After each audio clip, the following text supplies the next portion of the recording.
very people that they rely on to gain their power is the idea that we utilize the very thing they're trying to ban to gain our freedom or to protect our families back during a time period where we needed them the most. I think Negroes should, in areas where the police, whether it be federal, state, or city, have proven their inability or their unwillingness to defend Negroes, the lives and the property of Negroes, then it's only intelligent and it's only right that Negroes protect themselves. And I have encouraged them to buy a rifle and a shotgun, which according to the Constitution is legal.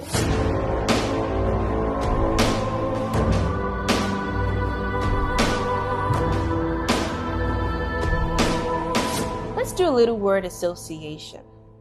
Gun control. What comes to mind? School shootings? Assault weapon ban? Background checks? The word racism probably doesn't. Following the rise of slave rebellion, there was paranoia in the part of white settlers that there could be a violent rebellion. As a result of this growing fear, a series of laws passed restricting slaves from owning guns. These laws were known as slave codes. I can run down a laundry list of freedom fighters that used guns to literally kill slave masters or to kill KKK members. But because it's so removed from our history, a lot of people just don't know about it anymore. After emancipation, several southern states adopted black codes, which barred freed slaves from having guns on the basis that blacks were not citizens and therefore could not bear arms. Gun control was started in Virginia to make sure that melanated beings did not have the means to protect themselves. That's what happened. It's not like me making it up. That's like stats. That's like history. During the Great Migration after, the Civil War, with lots of melanated people looking for different opportunities and work, they galvanized, and even after that, to, in the industrial age, to urban centers like Detroit, like Atlanta, like Philadelphia. There's big pockets of melanated beings in these bigger cities. And that's where the gun control, the racist gun control, followed. As civil rights and desegregation was underway, the Ku Klux Klan gained traction with an agenda to intimidate the blacks and regain control of the South. In a few short months, 5 murders, 13 alleged members of the Ku Klux Klan said to be involved in the killings. When such an order as this moves in and takes over the police power, you are completely at their mercy. Klan used to ride through small towns of Jonesboro, and it was only when the folks in those towns shot at the Klan that those night raids stopped. A lot of blacks in the South saw that one way of pushing back against racism is to be armed. Civil rights movement was backed by arms because they understood the need for it.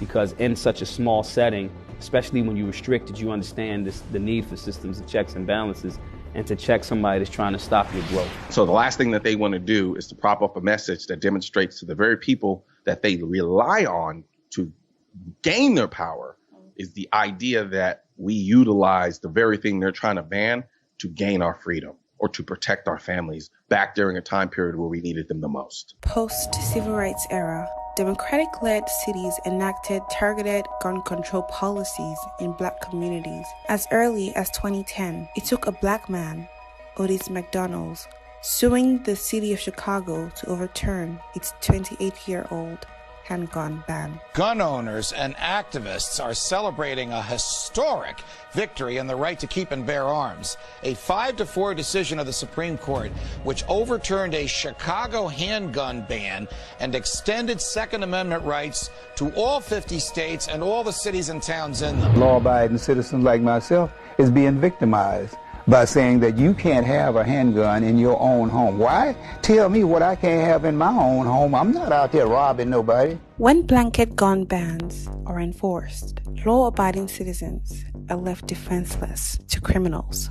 One of the most defenseless groups in the community are single mothers. Shooters shoot who they want to shoot. That's what they do.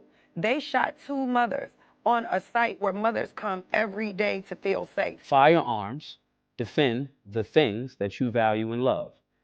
And if tyrants, whether they are tyrants in your neighborhood or tyrants in the law enforcement community or tyrants in political spaces that don't want to respect your right to exist, you have every fucking right to defend life. I am going to make it home to my family, period. Gun control laws have historically been stricter in urban communities, just as crime prevention policies such as Bloomberg's Stop and Frisk. It gave police authority to detain people suspected of committing a crime and searching them for weapons. They live amongst themselves with their bodyguards or their security guards who actually carry guns to protect them. Every time somebody presents a new bill, Joe Biden, 1990, Clinton crime bills makes it a law, gun-free zones. 90% of the mass shootings in them same zones.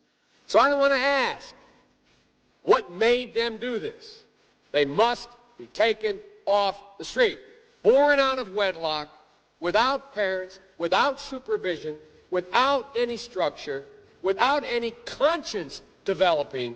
And Madam President, we have predators on our streets. I think what it is them trying to gain more control by providing a solution that would require more of that solution. You don't walk in my shoes. Our lives are not the same. We don't live in the same neighborhoods. We don't interact with the same people.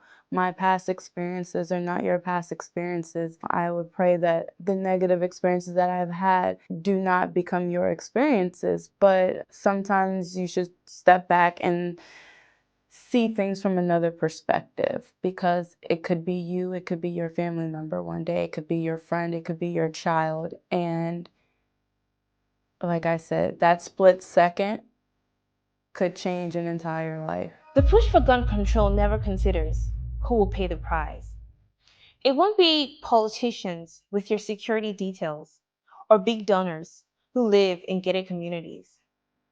Perhaps it's time to re-examine the racist legacy of America's gun control laws.